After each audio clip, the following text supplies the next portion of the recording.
Good morning, Juventini. Alberto here with the All JuveCast. We got another match day live, and we've got a fun one here with a big match, Juventus versus Lazio today. And we had a little announcement to make, a new team member joining the All JuveCast. We put out a few hints there, and no, I had to ruin some of the fun. It's not Diletta Leota, all right? And it wasn't Mr. Worldwide.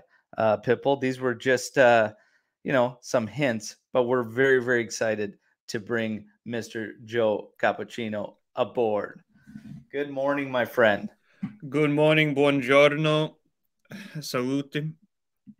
There you go, having his morning cafe. We got Georg saying, "Give us Diletta." I'm sorry, I'll still try for that one. No doubt, I will try for that one. But we're very happy to have Joe aboard, man. You ready for this one, Joe? Oh, I'm more than ready for this one. Now, after the international break, I was begging for club football, but I might regret saying that. We'll see. Yeah, and another guest of the wild man himself. We don't know what we're gonna get when this guy appears, but it's his first time appearing on our channel. We're very happy to have him aboard, and I don't know if you guys are gonna go easy on him or not, but let's have some fun with it. Lazio fan Jerry Mancini joining us. How is it going, Jerry? Just literally woke up like 20 minutes ago, but other than that, I'm good. Yeah, I don't swear on other people's shows, actually, to be honest. I'm a different person. When it comes to culture. All right. Joey giving him the Jerry salute and Jerry playing it classy. Look at that. Look at how he flipped the script on you there, Joe. I don't only on Calcio Connection because it's my pod specifically, but on other people's pods, I don't really I don't swear as much. It's weird. Right. It's like Bruce Wayne and Batman. Nice. So yeah, Dr. Jerry, Jekyll and Mr. Hyde. Jerry, of course, from the Calcio Connection pod we love, and many of our members have been fortunate enough to be guests on it, and we're happy to have Jerry with us today. So we're gonna take you guys through some news in the build up to this match, and we're also going to ask Jerry's opinion of a few items surrounding Lazio. Then we'll have some fun with the trivia as we always do, and then we'll break down the projected lineups. And as the discussion goes, I always keep an eye on the news as it comes in. So out of the gate, let's talk about a few scenarios surrounding Juventus, and it's going to be interesting to actually hear Jerry's opinion as an outsider, right, looking in. But one of the ones is Bernardeschi and the situation surrounding him, and that kind of continues to be discussed as we're looking to get a pay cut, basically, with Bernardeschi, and looking at bringing it down from the 4.5 range to 2.5. And a lot of fans this past week are saying it's ridiculous to expect a player to take a pay cut. You wouldn't go to your job and take a big hit. Why are we expecting players? And for me, I can't make that connection because it's completely different. It's not your everyday job where, most people have credentials and a position pays a certain salary, and that's just dictated, right? But in the world of sports, man, you can go from hot to not very quickly, and your actual value changes drastically. So I can't really make that connection, but we'll kick it off with both you guys and just your thoughts on trying to get a pay cut for Bernardeschi. Some fans say don't even bother anyways, get rid of him. I think he's serviceable, especially if you were going to get him for $2.5 million. Like, let's be serious. But Joe, your thoughts on this thing? We'll kick it off with you, then we'll get to Jerry. Serviceable. I mean, I feel like we're speaking about a car here, but it's kind of true. But no, you're right. Taking a pay cut, the player needs to be willing to do that. Okay, like this is their livelihood that we're talking about. It's hard. They literally put their bodies on the line every day, and that's something that we really don't take into consideration. So, like, I get the whole argument. You wouldn't want, like you said, you wouldn't want somebody to tell you to take a pay cut, right? Like, what kind of bullshit is that? But in this instance, if the player's willing to do it, realizing the kind of role that he's going to play, I guess that I guess that would be okay. That's those are my thoughts on it. It's really up to the player at that point. And you know, it's not like the club is just going to be like, okay, we'll see you later. You know, if he doesn't take it, you know, they'll still probably keep him on for the duration of whatever contract he currently has. So it's between the club and the player, really. Yeah. Jerry, what do you think in terms of players taking pay cuts and asking them to? I think this is a funny question because we just had a meeting at work. I'm not going to disclose.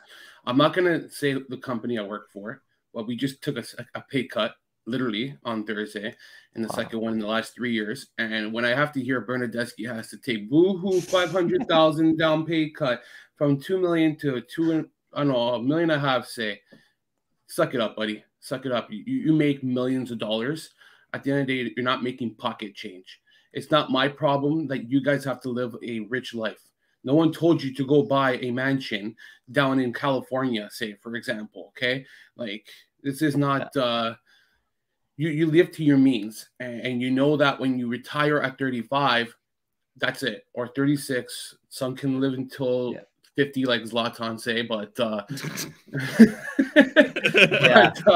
and the immortal. But at the end of the day, that's it, man. You're not making peanuts. Like I hate when I have to hear players say, "Oh, why do I have to take a pay cut?" Well, I agree with Joe. Bernardeschi is not a serviceable player. At the end of the day, sorry, he has a good game, and then where's the next 5? And I know Lucci's gonna come at us and say, "Hey, that's my boy Bernardeschi." But guess what?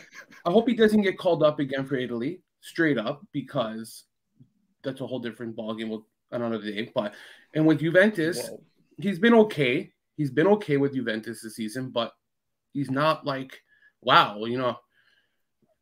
I think he's been better. He's been better with the Azzurri.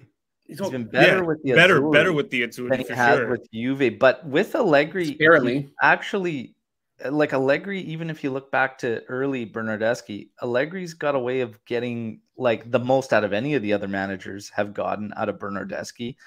The thing is that when you look at the team, you need guys that can cover multiple roles amongst your team for coverage. And he's one of those guys. Quadrado is another, but Quadrado can't switch sides. Bernardeschi can't switch sides for us. He's pretty valuable in terms of that for what he brings to Juventus. But is it 4.5 million, you know, valuable as opposed to 2.5? And that's the part that when it comes to football, you know, and I get it because Alex P's coming here saying it's way too steep to ask a guy to take 2.5 cut. That's pretty harsh. But is it in terms of overall what Berna's doing if you look at the other guys kind of making that money? But this is a problem Juventus has kind of created themselves on salaries. And I've been talking this about a lot, especially when we get to the next guy, because the next guy's Paulo Dybala. And again, you've got international break. You've got another injury. He's not ready to go for Lazio. And everybody's saying, be careful on this 10 million and whatever bonuses because he's not worth it. And the thing is, Juve, in my personal opinion, has left themselves no option but to extend this guy. And the price, if people aren't happy with the price, Juve has also dictated that because of what they gave Rabiot, what they gave Ramsey, what they extended Khedira at, bringing in De Ligt at 12 million. They've dictated that. So, you know, if they would have done it sooner and extended Dybala back when he was having great seasons and everything, and they wanted to extend him, because these talks didn't just spark up. Like, these talks have been ongoing for 3.5 years. If they did it at that time, it would have been a little bit easier and soften the blow. And my other issue is nobody would have had any problems with it. But now, of course, his injuries do become a concern. But Juve right now, when you look at this team, facing 219 million euro deficit, okay? Losing assets for nothing is like worst case scenario, because and this goes in all terms of Juventus, because you lose Dybala, you let him go, and everybody's like, yeah, just let him walk. Okay, that's great. So whatever value he does hold, 50 million, 60 million, 70 million, whatever, is out the door. and you haven't replaced a player that makes a big impact on this team. So think about that, everybody. You've got to replace him. And you still have holes that you need to fill. We need to start addressing the issue of center back once these guys are gone, because Daniele Rugani is going to be jumping on sea turtles, and that's about it. You got to look for Alexandro's backup, and we got to get on top of this stuff. So I don't see how some can say don't bother extending him and let him walk. That for me is not even an option. Your guys' take, and I'm very, very interested in hearing Jerry's on Dybala from the outside looking in. But this is Juve's situation that they've kind of created themselves. Would you guys agree?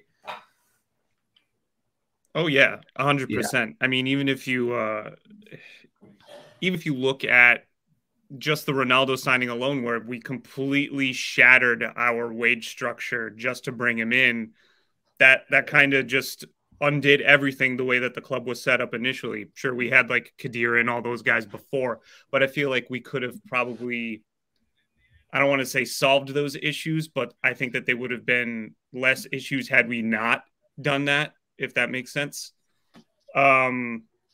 Yeah, I mean, for the people saying that they don't want to re-sign Dybala, like extend his contract, just think of how many we had this chat in the group chat, you know, like there are way too many ifs in that column for me, you know, on the not renewing Dybala side and just getting rid of him.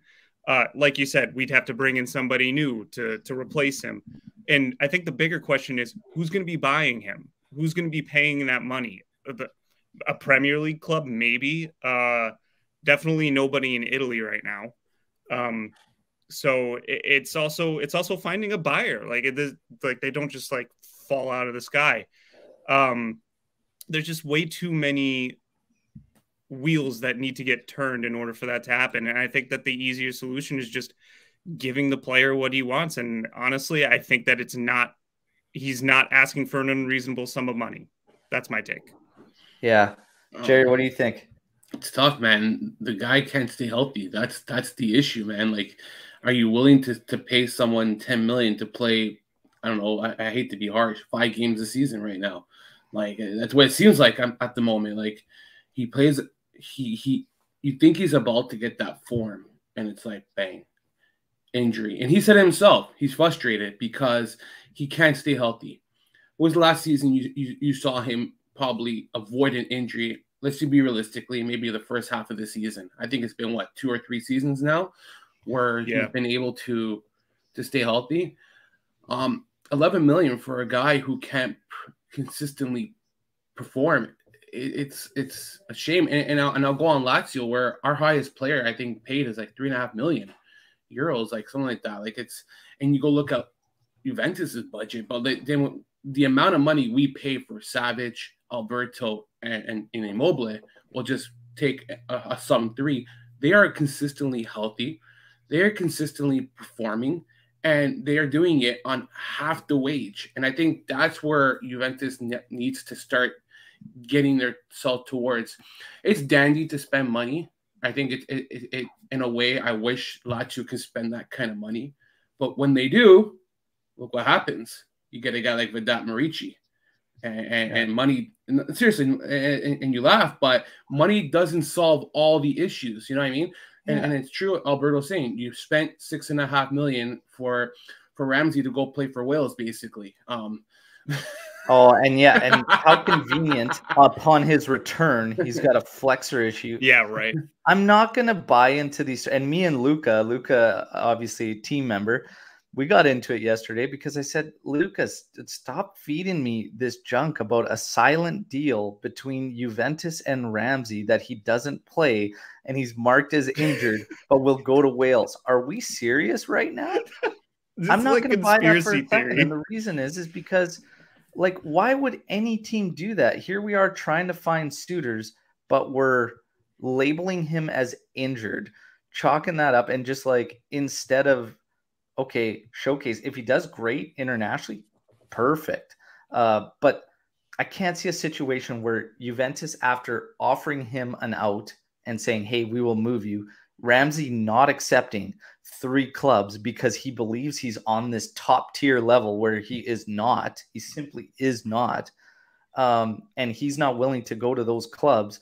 And specifically, everybody needs to factor in this. His agent received a bonus if he stayed this year. Do you think his agent was in a rush to move Ramsey from Juventus? Absolutely not. The guy's a joke. He doesn't care about Juventus whatsoever. And hey, that's fine. He's looking out for himself, his pockets. I get it.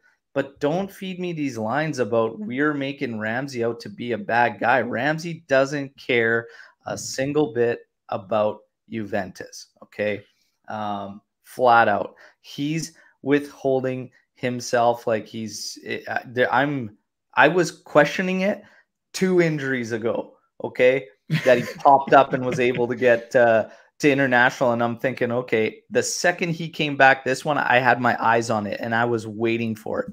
And then that friggin' moment when you see that, oh, Flexer, we'll see if he's available, get out of here.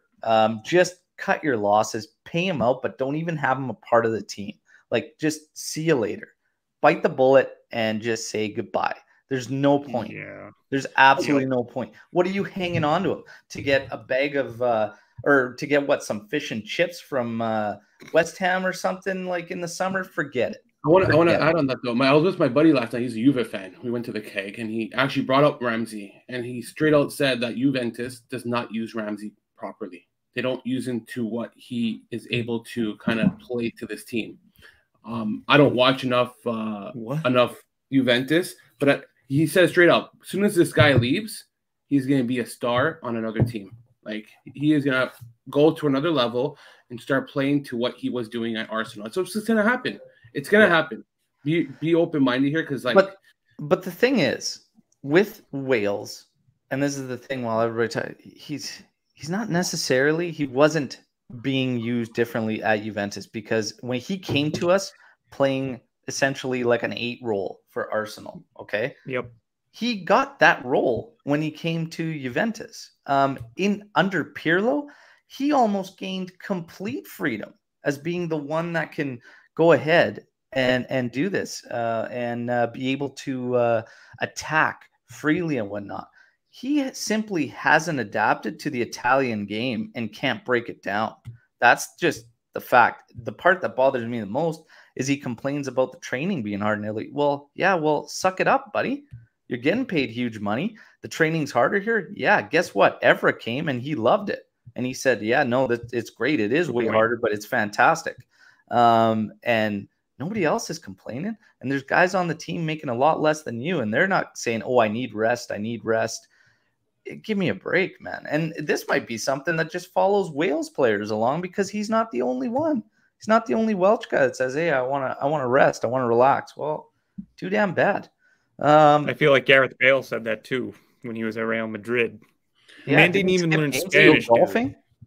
He didn't even learn Spanish to speak with his teammates. What does that say? Yeah. I don't care about Anyways, Ramsey. those guys get me fired up. They get me fired up. Georg has a good point here, though. In terms, I wanted to piggy bank on that. In terms of Juventus spending money, more resources than Lazio and whatnot, but he said not because we just spend. The competition has increased in how clubs are spending it, and clubs are getting smarter. The other thing is too, these teams, the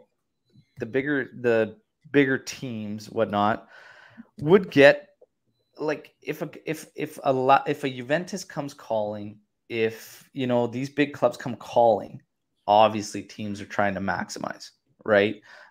Agents are trying to maximize and whatnot. So it's hard to compare certain clubs on the salary wages, but you look at these teams now, they got screwed once COVID hit, that nobody could see coming. And that's because of it, right? So COVID just threw a big wrench in all these teams that were doing that. And it's a tough one, but it's interesting to see everybody's, kind of perspective on the whole scenario surrounding it.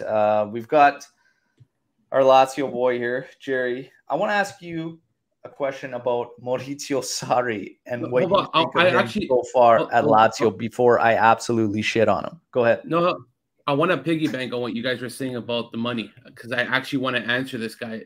If you look earlier, we'll have Lazio won all that shrewd dealing, and I agree that Lazio should have one more, maybe with what they've done. But everyone forgets the biggest scenario. We went through bankruptcy back in 2003. Latito took on I think $100 million debt, like significant debt. He is just about to pay off that debt that he took on. That's a big burden for a club as Lazio, who's not as big as Juventus, and a piece of their resources is being chewed up. You know what I mean? Like that, it doesn't help Lazio to buy players when you have to pay a debt every year. So, and I don't know the contracts of what you've given out, but even without COVID, Ronaldo screwed you guys regardless. Okay, it was a burden that just like COVID just was a cherry on the top that just really hurt you guys, and it was just free transfers had to come, and the way you guys were saying free transfer being signed wasn't helping Juventus. Then you look back at the signings that they did have in the early 2000s, like under Beppe Marotta, that's the guy I wanted to say of all this. That's the guy who Juventus misses the most, because Paratici dug a hole for this team, okay? Because when I got to hear that Paratici won these things in the last 4 years, and look what Paratici did. No. Look what Beppe Marotta did. Look what he did with Conte at the beginning, changing the tide and getting the right manager to do it, to kickstart it, and like all that stuff. And look at the players that they had. Did they spend 11 million on those guys back in like before Beppe Marotta like left? That's what I'm curious. Like, we had to wait for the resources too, because Alex P reminding everybody, we went to Serie B in 06. It took a long time to get to the top, and even that year that Conte came and won it, you look at that roster. I mean, Pirlo came and was a revolution. Marquisio maybe doesn't get the opportunities he did if we weren't in the position we did, which ended up being massive for us. Vidal and Pogba came out of nowhere. Like Vidal and Pogba came out of nowhere a couple years later and stuff, but like we weren't signing, big guns. I mean, at one point, what was our strike force? I mean, we had Matri, Vucinic, but Quagliarella was in there for a season, which was, Giovinco. Juve was doing quite well with stuff, but they did not have money guys. And as it went on, Marotta did some good ones. He also missed. He had some misses, and he had some bad contract extensions that kind of added to the mess. But it must be said that the whole way Ronaldo came about was Paratici circumnavigating his mentor and almost, going behind his back, because that was the final straw. And you'd have to think that Marotta just realized it was unsustainable for us to bring in Ronaldo and have him as part of the team financially, and that you would just be too stretched. But again, Marotta was responsible for Dybala, Georg coming in here. Marotta brought in Dybala from Palermo there. Go ahead, Joe. People tend to forget that we also signed Gonzalo Higuain for 90 million euros. So we paid an extra 20 million euros for Ronaldo. So keep that in mind too. Like, that's not a cheap transfer either. It was almost like all the money from Pogba. It was a huge chunk of the Pogba sale, which was the record sale at the time. And we blew our load on Gonzalo, who was great. He was great for Juve. But the question does remain if we should have spread it out. And I don't know, because like our mids, after losing the MVP midfield, we never really replenished it, and we're always doing patchwork in the middle of the park for a long time, right? So I think we're always gonna be talking about if COVID never happened, like where would we be financially, with Ronaldo? Could it have been better? Like if picture COVID never happened, would we have been better off? Maybe, but we can't really speculate on that. Yeah, we just make a guess. Even the small club mentality, people always say. I see Alex says small club mentality, and it's like, no, it's not small club mentality. It's small club what they can do to their resources. That's all it is. You can't go ask Lazio to go spend 65 million on a player, man. It's just financially doesn't make sense for them. Look at Roma. They spent 100 million. They're still in debt. Like, I don't want my team. I think that Juventus is smart in many ways, not just Beppe Marotta. I think that as much as I hate their owner or their president, he is the modern football day of understanding of what is expected, what the vision to proceed towards the future of football. He's not living in the past. And Agnelli has adapted through the eras, taking over. Like, his parents have started since the 50s, you know what I mean? And have been running this team and seeing the transition of eras and not being so in one spot. They adapt to a new car every year. Say, like, they upgrade and upgrade and upgrade, and they keep it maintained and always ahead. Like, you know what I mean? Like, whereas Lazio lives in the 60s still.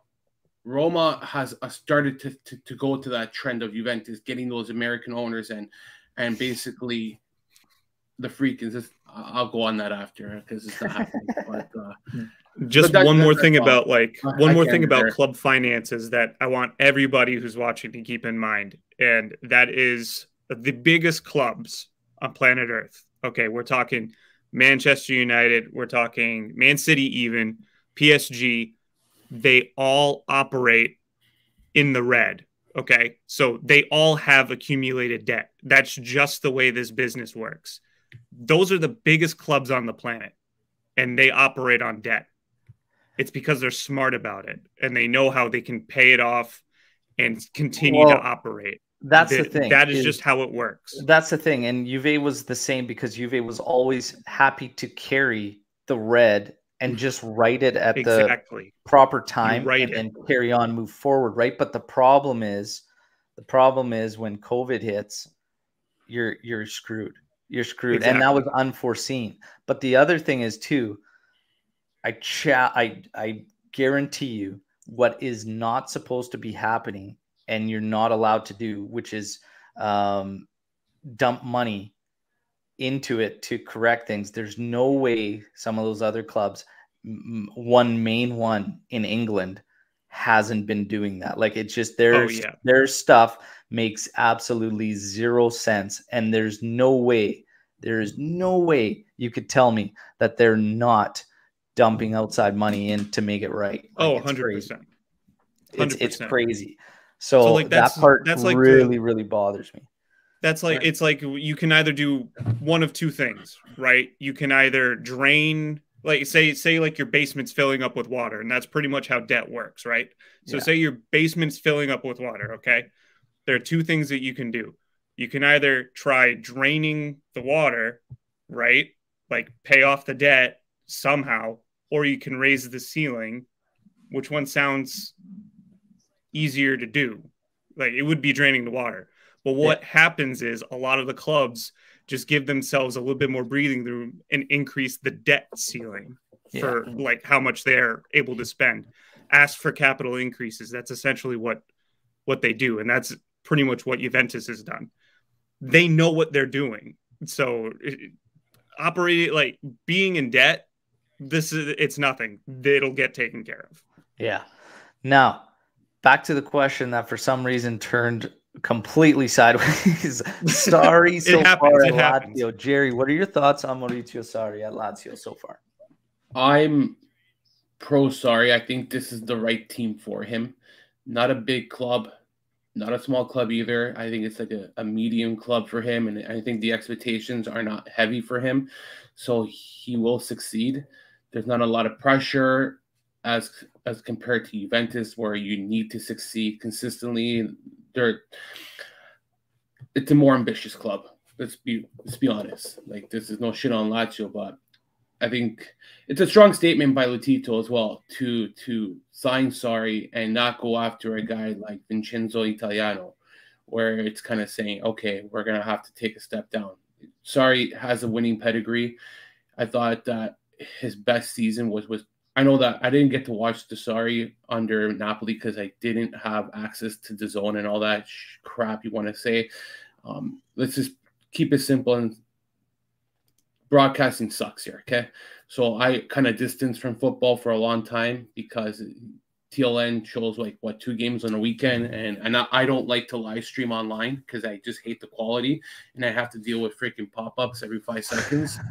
So I don't like to act like I know the all be all kind of guy. I kind of educate myself, if you see, and try to read and learn about the game more. But whoa, was that a book I saw, Jerry? Yes, that's like my 10th book I read. I actually read zonal the marking, fitting for Sarri, the king of zonal marking. Yeah, it's actually good. I'm on Italy now, and it's actually interesting how Juventus actually ended up winning their Champions League back in '96, which is all because of the Bosman deal, but a big partial reason, but that's a whole different ball game. But anyways, and the fact we're just a damn force and always have been in Italy. Okay. Sorry? And say because we're just an absolute force and always have been. Yes. In the 90s, yes. Yes, you're right. In the 90s, they adapted. Anyways, was sorry, man. It's gonna take time. The players have to buy into it.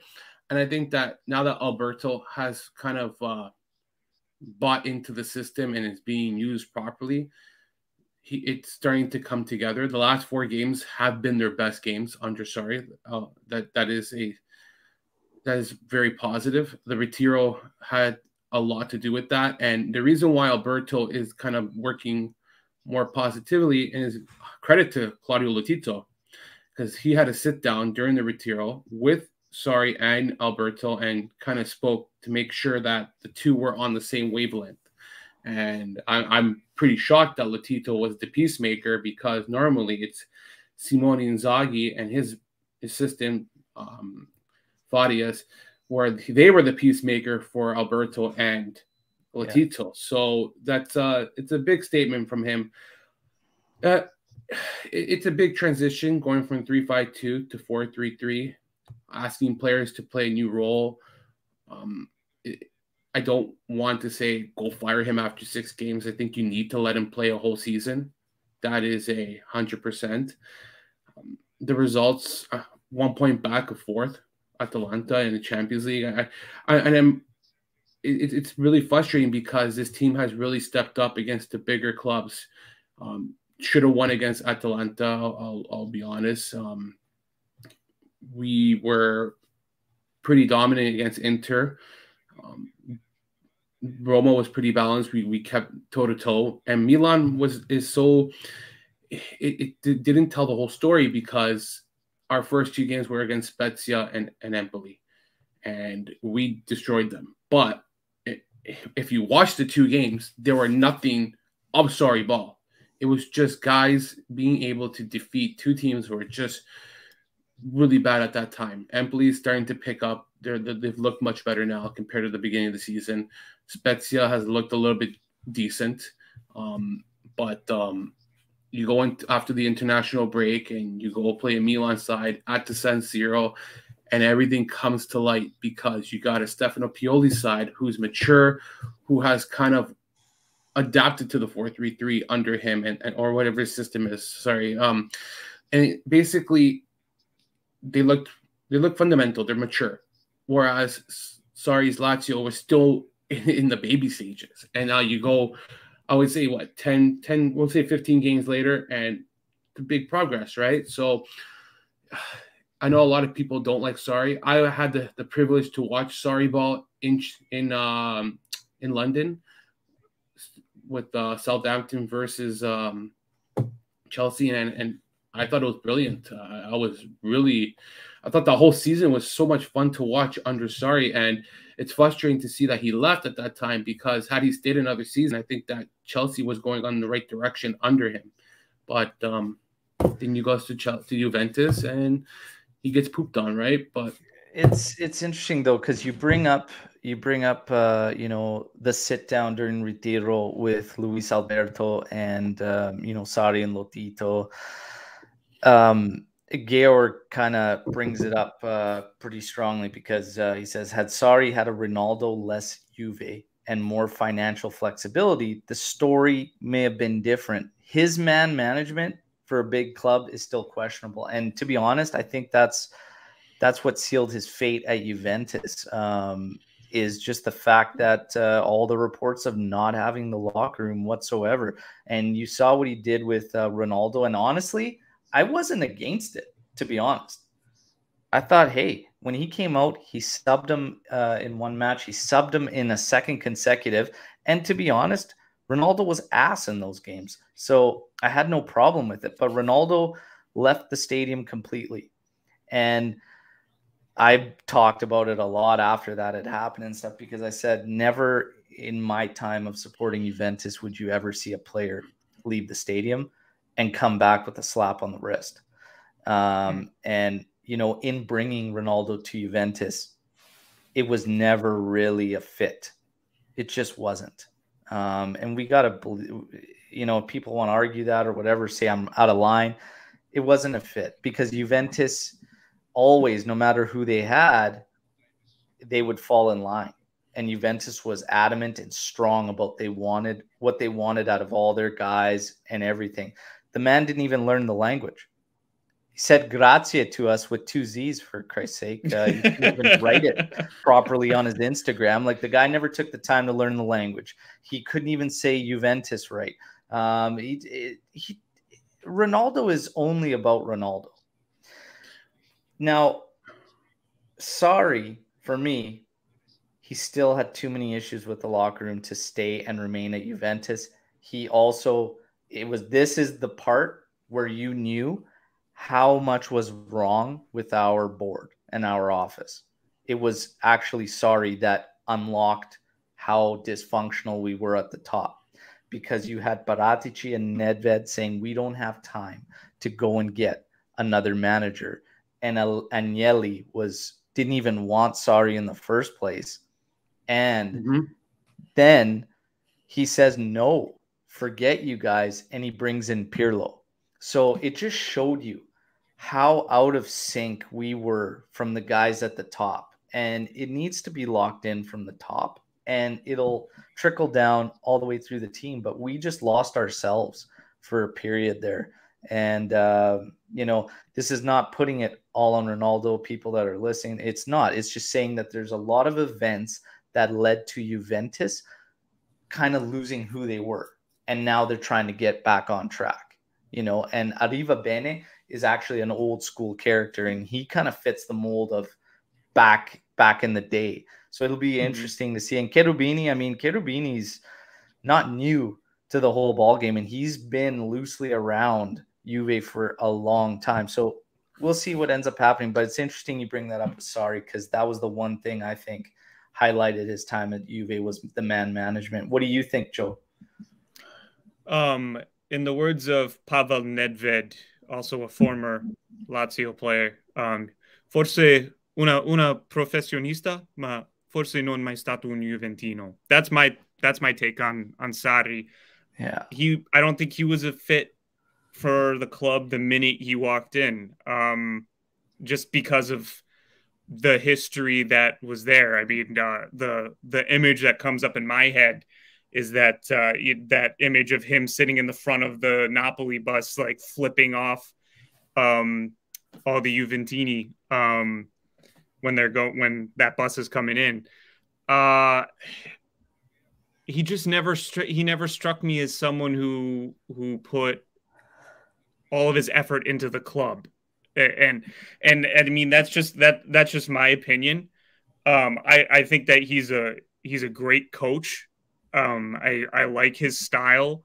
I think he can get a lot out of the team, but I just don't think that he was ever really Juventus material, if that makes sense. His personality and the club just never married together, and I don't think it was ever really going to work with Ronaldo there or not.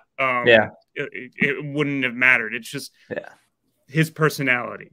So that's I'll quote something that Sarri said actually recently when the whole Alberto thing was saying, and I like his response. I don't come here for the name on the back. I come here for the logo. That's where I represent. And that's why I like him. I don't care your name's Alberto. You sit your ass on the bench. If you don't do what I'm asking, that's it. It's not about player management. I think these players get too spoiled, man. Ooh, his name's Ronaldo. He makes us 200 million sellers on freaking jerseys. We got to start him. No.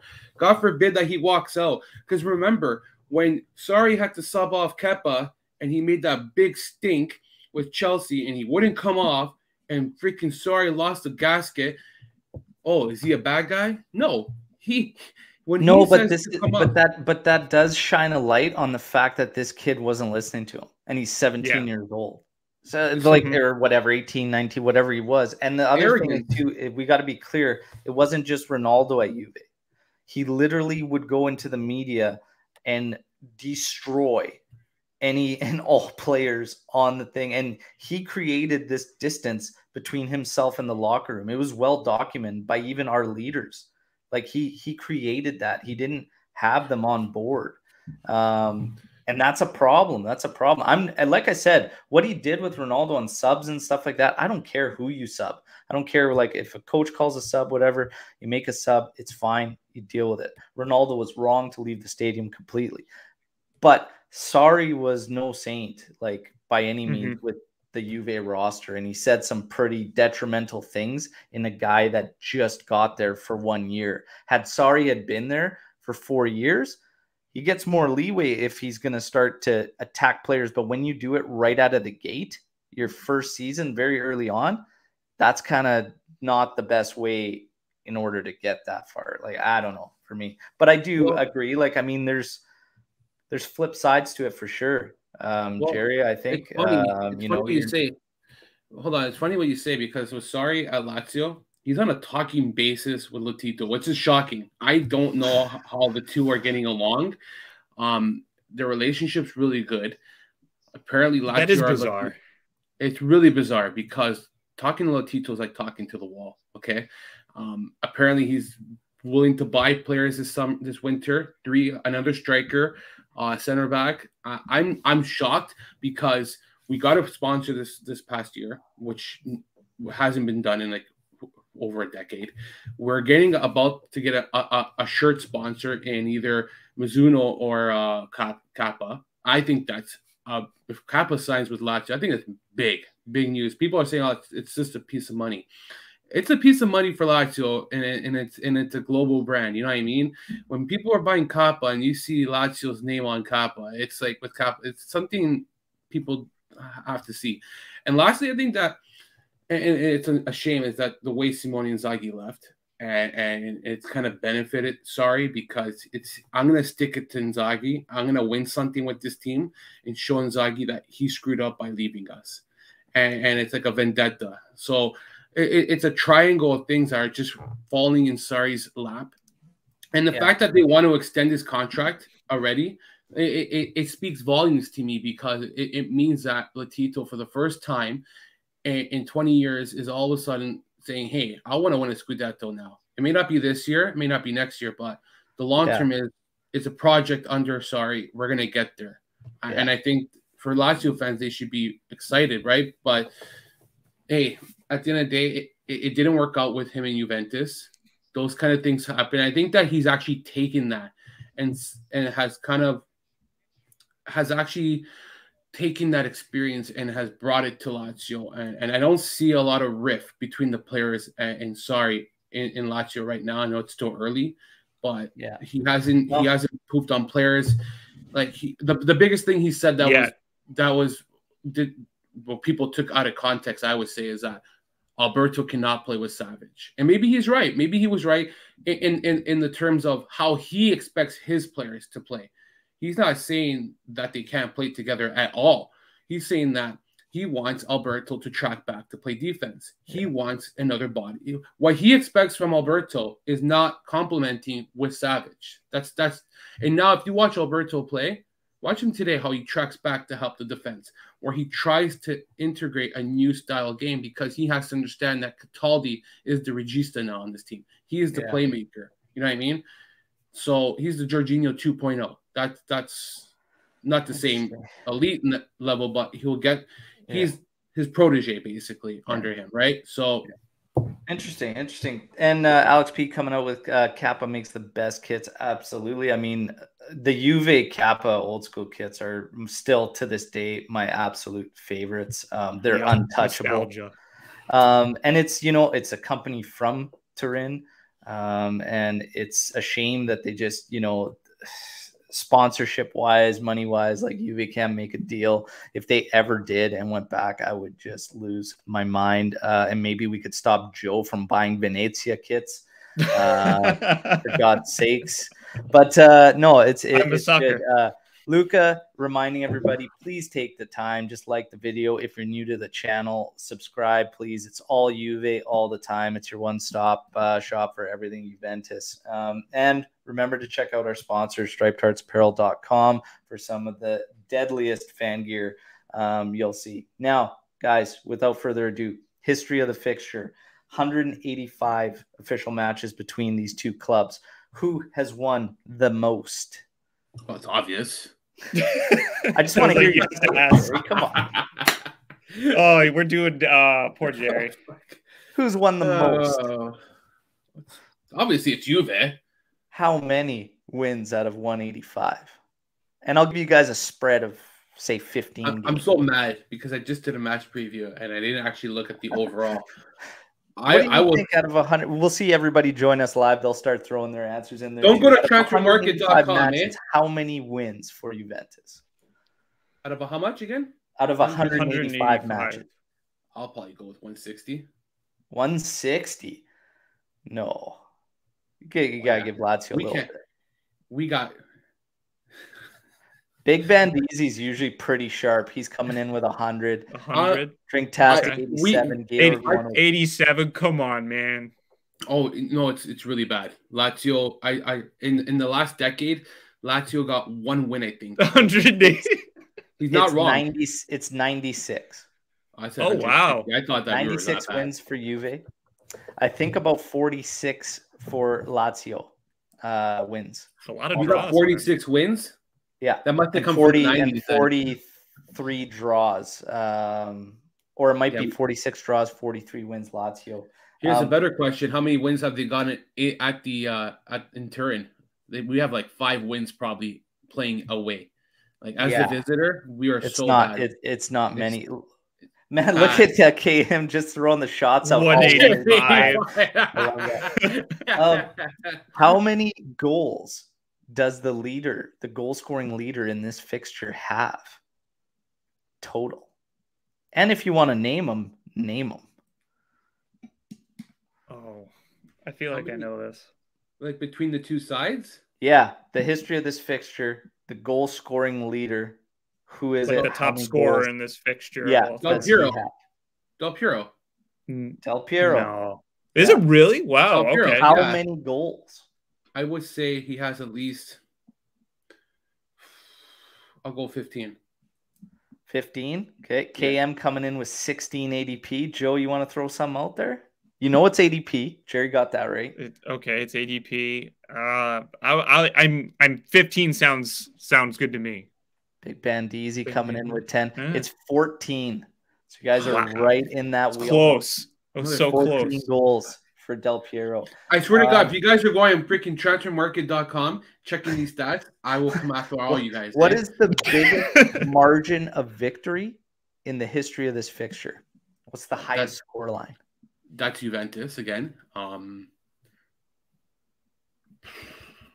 go 7-0. 7-0 from Jerry. Joe, what are you going to throw out there? 9-1. 9-1. Big Bandizi saying a 4-goal victory it was actually 6-1. Very close. Alex Key coming in here with 7-1. 6-1, and they accomplished it 3 times. The last time was a long time ago, though. Long time ago. But yeah, that's Joe, the biggest.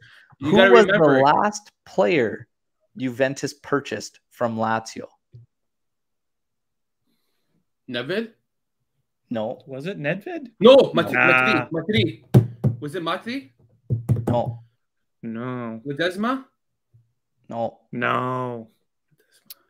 Man, was it? No, it couldn't have been it. Liechtensteiner. It was yep. That's it. There you go. People might throw out Caceres, but Caceres was a loan. It was a loan. It was not a purchase. So the last player purchased from Juve, from Lazio, to Juve was Lichtsteiner, who's an absolute. What was he? Swiss train. Hold on, you just said a name, Caceres. Who hasn't he had? Like, who has he not played for? That guy. Oh no, man! Yeah, he's the Serie A, like. He's a Serie A whore. He's been around. He hasn't played for either of the Milan clubs, I think. So. All right, fellas. Yeah. Soon, SMS as well, brought in by KM. So KM is just really going over Jerry's dead body. It's not going to happen on. I'll go off topic here. I'll just say why it's not going to happen. First off, his agent's an idiot. I don't know why we say those comments, but it's not. People were blaming the reporter. Don't blame the reporter. I think the reporter is smart to ask those questions in the first place because it builds good news. Like that's a good, smart journalist right there. Secondly, possibly, who knows? Secondly, he just signed a new deal till 2026, or 2024. Sorry, he signed for another 3 more years. He's turning 27 or 28 this February. He's in his prime now. Lotito this is the biggest point people have to understand. Lotito was in a corner this past summer. He needed to sell Joaquin Correa because we needed to sign those deals, or else we wouldn't have had the 4 players come in. That's not the situation anymore. He got a sponsor. The first time we actually have a sponsor, we got money that's into the club that we can buy players. He's not financially in a situation anymore. Like he's not back to a corner. And lastly, Savic has already said his dream team is to play for Real Madrid. That's where he's going to go. I don't think he's going to want to go to Juventus, play another 3 more years with Juventus, and then go to Madrid when he's 33 years old. Let's just be realistic here. That's the reality. Savic is going to want to go now to Madrid. He's in his prime in another year or two. In his best years, he's going to want to play with his dream team. Like that's how I'm looking at it.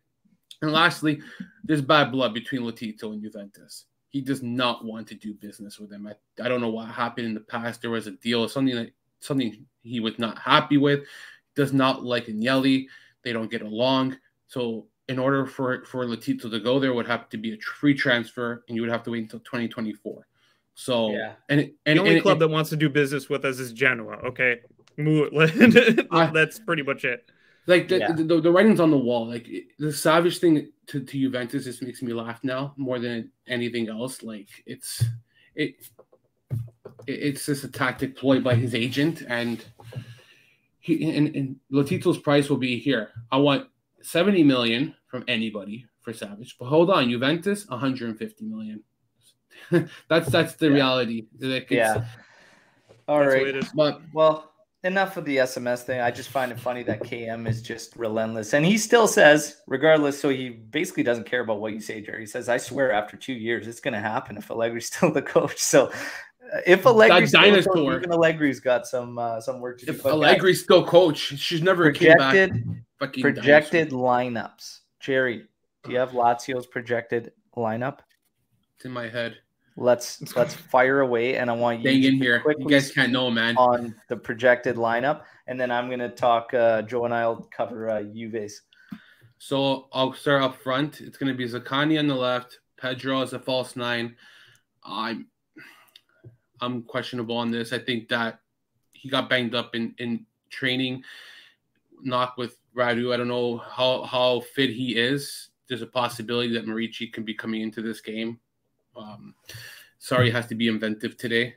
And then on the right will be Felipe Anderson. I'd like to see Felipe Anderson as a false 9. If anything, I think that role can really suit him well as a backup striker. In the midfield will be Savic, Cataldi, and Alberto. And then in the back four, will be on the left. I'm going to go with Stefan Radu. Sorry, no. I'm going to go with Husai on the left, Lazzari on the right, Cherby in the middle with Luis Felipe. I want to confirm this. I thought Lazzari wasn't going to be in there for it, so that'll be big for Juve to try and stop. I want to confirm this. Yes, Lazzari is in the lineup. He is in the he did get called up. Immobile is out, and I think at the end of the day, as much as everybody wants to see Immobile play every game, well, there's going to be a day where Immobile will no longer be playing football. So this team has to figure out right now how to win without Immobile. It's that simple. Like, yeah, we can cry as Lazio fans all day. Oh no, Immobile is out, but.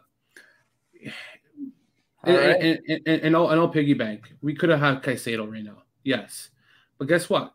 In reality, Caicedo's hurt for Genoa. So if we had to swap positions, say, hey, let's take out Marici and let's put in Caicedo, it doesn't really matter because Caicedo couldn't have played today either. So you're back to square one. So he's only played like 3 games this year, Caicedo. So I laugh when I have to hear all the time that, oh, if we had Caicedo, we would have a proper backup. Well, guess what? The guy had plantar fasciitis, or however you say it, last season. That's not at 34 years old. That is a serious injury for any player. So Immobile is out, but at the end of the day, you do have Zaccagni who can score goals. You do have Pedro who has been reborn under Sarri, and you got Felipe Anderson who can score at will on his best days. So. But the thing is, I think the biggest talking point here is how does Vedat Marici play into this? Hey, you can laugh, Joe, but at the end of the day, can you imagine if Marici scores against Juve? You know Shut what, up, Jerry? Don't give me that. Can you imagine? Right? Hey, man. I mean, honestly, I would laugh. You guys would be a banter. Oh, I know you would laugh, but it would be such banter. Well, I would laugh too, for sure. I mean, I would cry. Buried. I mean, so anyways, we got Pepper. We're gonna come at. So no, they're all good points. Jerry makes that's good insight into where Lazio's coming from into this match. And yeah, essentially, Immobile. And I see the comments here. I get it with the Azzurri and the 9 role and whatnot, Immobile. I get it. But for a club, nobody can deny what Immobile is and does for Lazio.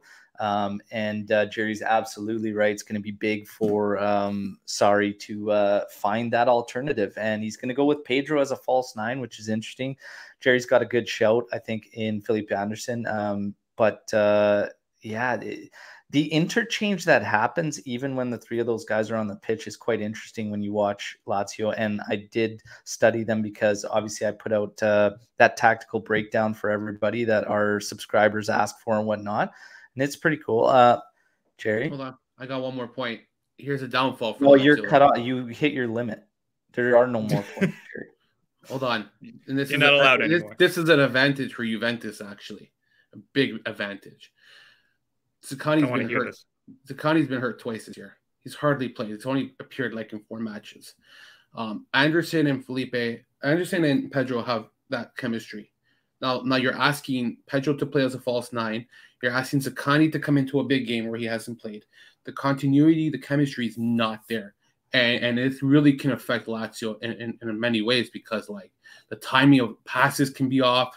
The sync, reading the plays, going offside, you know what I mean? Like, yeah, just this can really fall into Juventus's lap. The chemistry itself, yeah. Sure. So, flip side, Joey, Juventus, international break, Bernardeschi injured, and I said, be careful, Juventini, what you're, kind of okay with, because don't bitch at me when you see Rabiot on the left side. Projected lineup. What happened? Szczesny in goal, Danilo, Bonucci, De Ligt, and Luca Pellegrini at the back. Quadrado, McKennie, Locatelli, and Rabiot outside left with Morata and Chiesa up top. Sandro, yeah, obviously not set to go. These South Americans got back very, very late, right? So it's interesting even to see the Danilo and Quadrado out there and whatnot. I wouldn't be surprised if those guys are shot and gassed, but we'll see what happens.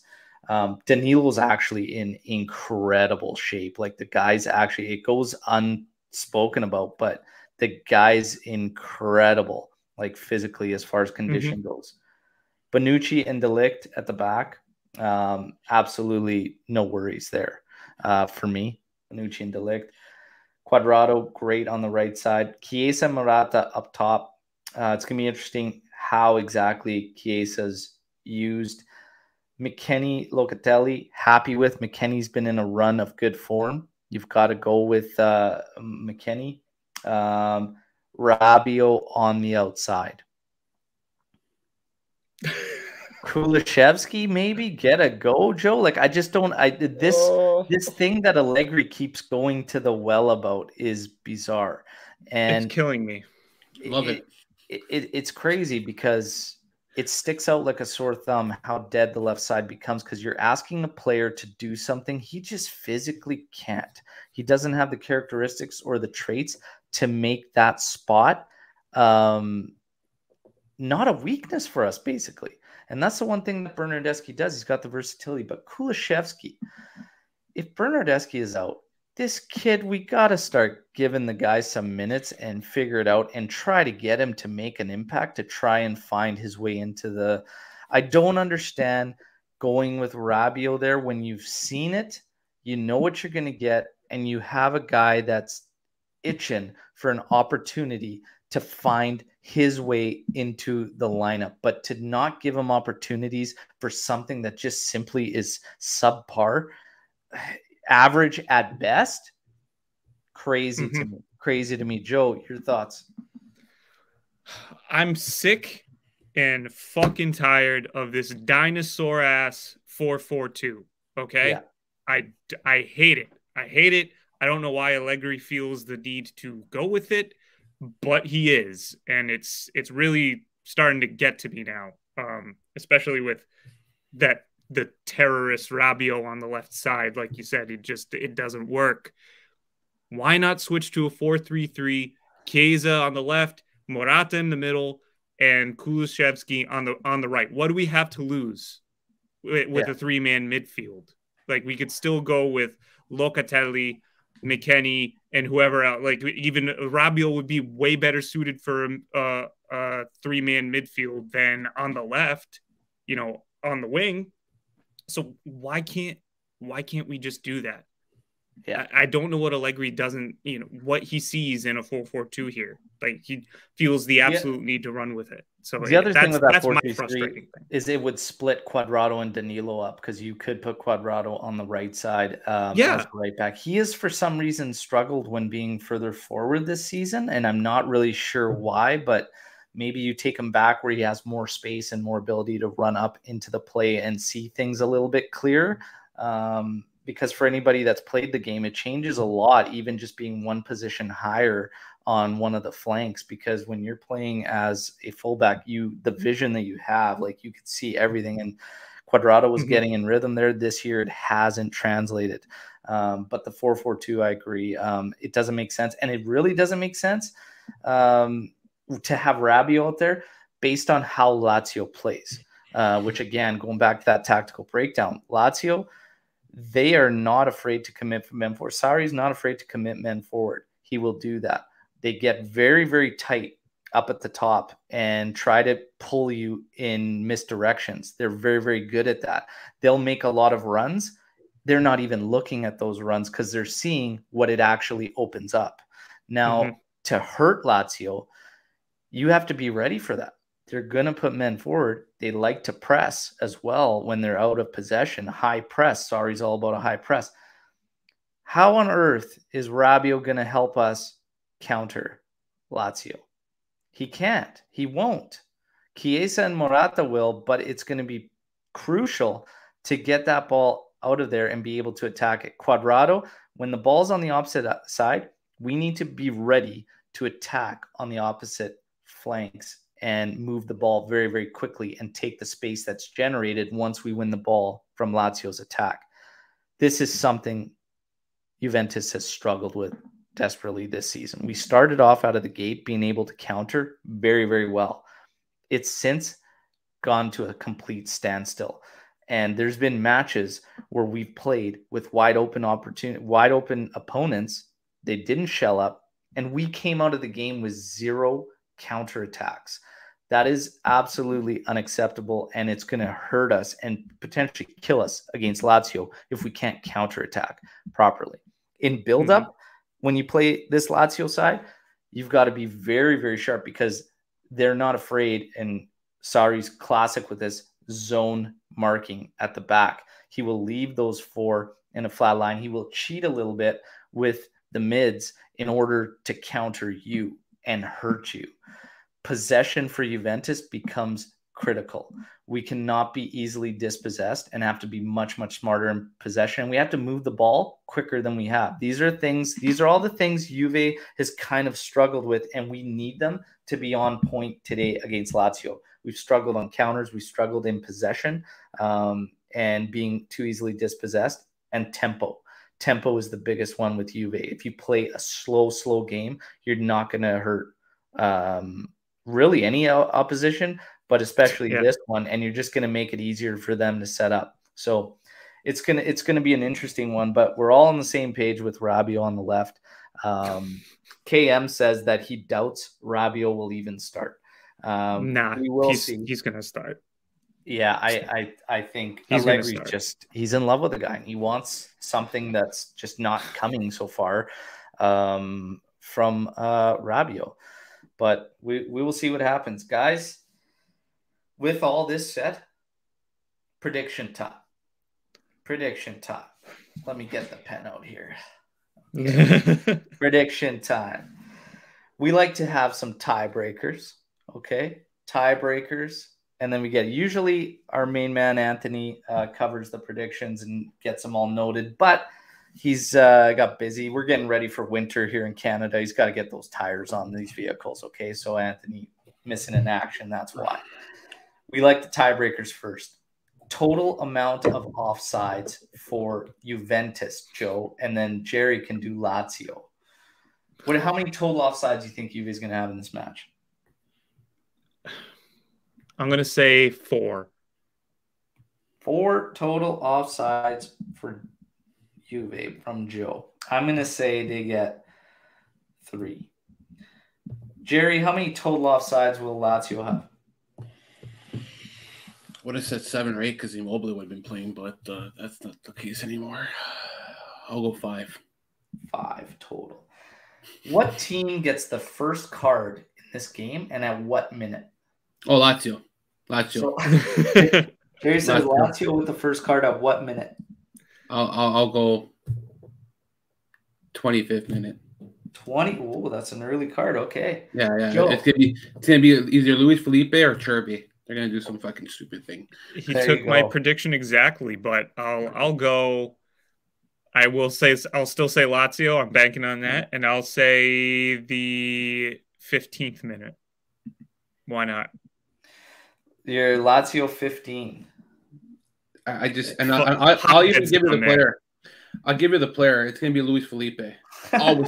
Always takes a stupid, reckless challenge. That's why. I'm gonna say Lazio. I'm gonna say 30th. Now, possession split. What will the possession split be come full time? These tiebreakers are beauty. Jerry, what's the possession split going to be? I'm going to give it to Lazio just by a narrow edge. I'll say 55-45. 55-45. Lazio. Joe? Lazio with it, 60-40. Wow.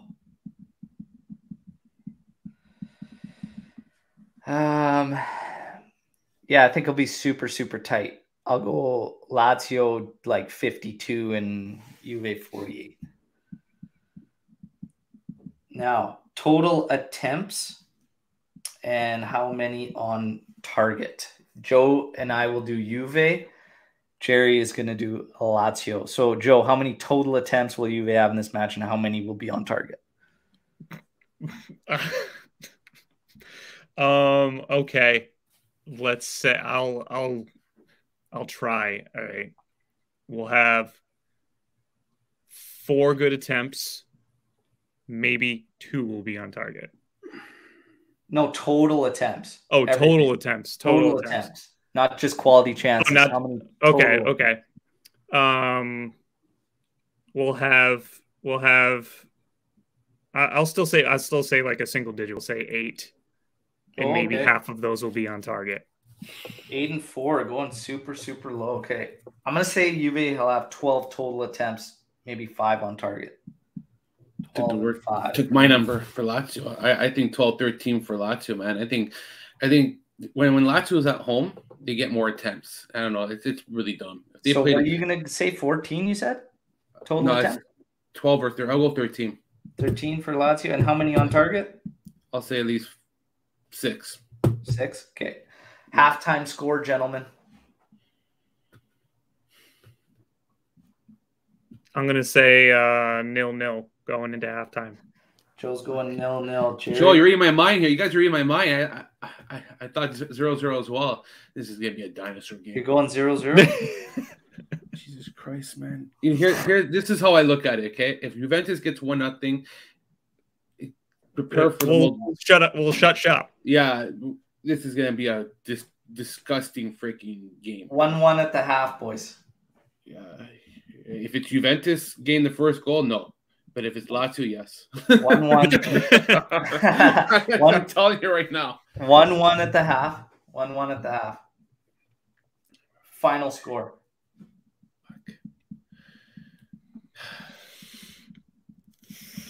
Don't like doing this. I don't like. I never like betting on my own team. I'm gonna go 2-1 Lazio. I just think they're gonna pull one out without Immobile. I just cannot see Marici with the game winner. 3 goals all in the second half. 0-0. I've seen this before. 2-1 in the second half. Just an absolute wake you up from the slumber second half. I love it. Joe, what do you think total? I think I'm going to go with a tie. I'm thinking 1-1. 1-1? I think. Now, can I have a question? Does Tuesday's game? So they play Tuesday. Does that game have an impact on, like, for Juventus? Is there a lot of significance into that game? Like, if they win the group, right? You win the group. We're qualified though, we're already qualified. Yeah. But do you think that winning first is probably bigger than finishing second because of the group, because of the round of 16? Do you think that Juventus is thinking about that? Or I don't think so because of where we are in the table. I think it's game at a time, and this is very, very big for them to go out and get. Okay. Yeah. I'm just curious. We need to try and get points in Serie A more than that. So I'm going 2-1 for Juve in this one. I think they sneak it out, and there's going to be some drama. There'll be maybe some controversy. Probably. Lazio hasn't lost at home this season, eh? Well, you just blew it, Jerry. Congratulations. Right here live. I'm just telling you, they haven't lost at home yet. I'm scared about that. But it drives me nuts. I wish this team can play like they do at home as a visitor. It drives me freaking nuts, man. Yeah, it's weird how some teams do that and whatnot, but there's a first time for everything. It's got to happen, and all that jazz. And that's what Lazio is known to do against Juventus. We broke your 57-game home streak. We were the first team to beat you guys back in the 2019-20 season at the Stadio Olimpico in December, and then we followed up with another win in the Supercoppa. Inzaghi had Juventus's number, actually. Actually, you guys always played us tough with Inzaghi and whatnot. So as much as we are so bad against Juve in history, in the last 5 years under Inzaghi, he really took it to Juve. Like not even if we didn't win and we tied or it was never a blowout against Juventus. Oh yeah, I think the biggest factor was our midfield has always been the beneficiary here versus Juventus compared to like Inter, Milan. Like they've always had good midfields that can kind of penetrate and take out Savic and Alberto, whereas Juventus just doesn't have that midfield. I think that's the battle today. Does McKennie kind of shut them down with whoever else they put in that midfield, right? So that's the question. Guys, your goal scorers. So Joe's called 1-1. So goal score. You only have to give me Juve's goal score, and then Jerry just has to give me Lazio's goal score. Who do you think scored Juve's goal? Weston McKennie will probably score today. I'm going Rabiot. Big Mac. Jerry, who's getting you called 2-1, so who's scoring both of Lazio's goals? Rabiot's going to score for Juventus. That guy turns up against. Stop it. Hold on. Shut up. Who scored a freaking towering goal against Lazio last year in a 3-1 win? Goddamn Rabiot. Since. Stop it. Exactly. Exactly. So it's time to score against Lazio. Time to score against Lazio. Here I am. Come on. I'm going to go with Felipe Anderson. Yeah. And I'll go with my boy Pedro. Okay. 2-1 for Juve for Actually, me. I'll take out hold on. Take out Pedro. Sergei Milinkovic-Savic. There you go. Okay. Yeah, sorry. I got 2-1 Juve. I'm going Chiesa for sure gets one. And the other one will be out of the midfield. McKennie. Chiesa, McKennie. Guys, who's your man of the match? Way too early to call man of the match. Man of the match. I'm going to say right now I'm going Chiesa. Because Chiesa's goal will be the winner. I'm going to go with Danilo Cataldi. Cataldi. I'm gonna go off the board here. I'm going to go Cataldi. Chiesa for the work rate. Well, there you go. We got our predictions in. And we're ready to go. There was a comment coming in here from Cam saying it's honestly very sad to see how bad we have become, even supporters, as not being very confident that we will win. It's not sad. It's being realistic with where the team is and what you're seeing as far as performances. And I mean, honestly, we got to be realistic. This won't be. It hasn't been easy for the years under Inzaghi. I don't expect you think Sarri wants to come into this match and lose to the last employer he had that fired him. These guys are going to be ready to go to war, and Juve's got to match that. And the question mark is how many South Americans we got late. Are they going to be able to match that intensity? Like, there's so much going on. Who knows what the hell's going to happen? Fuck. But it's true, though. Yeah. That's very, very true. Like, when did they arrive though from South America? Like, I thought playing on Tuesday wouldn't have 2 nights ago. I think some of them got in as late as 2 nights ago. Or yesterday, I believe. Some of them actually were yesterday. Yeah, some of them were actually. Some were yesterday. Yeah. What? Today. Yeah. Can you imagine how bad this World Cup in the middle of winter is going to be? Wow. Like how that's going to throw everything out of whack? It's tough. Some of them just literally got back there, but it's going to be hard with these guys. And like, again, we have a lot of question marks. None of us are really sold on this 4-4-2. Rabiot outside. There's so many question marks going into every match, and it feels frustrating because maybe that's why our predictions kind of reflect is because we have yet to see what we all believe is the best suitable formation and setup for the players that we have. And again, you continue to see a guy like Kulusevski now that just isn't getting opportunities whatsoever. And with Bernardeschi out, I thought that would be the time for him to try to put his stamp on the team. And if he doesn't even get a look, that's just a shame. That's a shame. And now I would really start to question if Allegri has really learned anything in 2 years away from the game. Has he really changed? Because that was the big question mark with him coming back. Has he changed at all? Question still remains. But the players we do have on the pitch, is it good enough to get a win? Sure it is. But Lazio, as Jerry mentioned, hasn't lost at home. Hopefully he jinxed them. Hopefully we get the win. I said every game. Yeah, we'll see what happens. We'll see what happens. Every game. I said the last time with Alessandro. Yeah. It's been a blast breaking this thing down. Joe, fantastic debut. We're all very, very happy to have you join the All JuveCast team. This doesn't mean for anybody wondering, because we do have a lot of the shared audience between Red Card Report and whatnot. That is still going. So if anybody's got questions about that, Red Card Report podcast, unaffected. Okay. And big thanks to Jerry coming into the Lions Den and faring well. Actually turned us against our own team for a period at the start. So he did very, very well there. He totally deflected a sorry question and had us ranting about frustrations about Juventus. Right. So credit to you, Jerry. Yeah, Alex P saying thanks, Jerry, but hope you guys lose later on.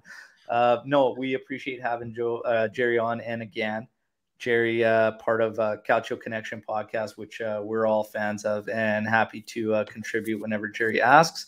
And Jerry, I'll let you sign off with anything you want to plug or anything going on besides Calcio Connection. I don't know.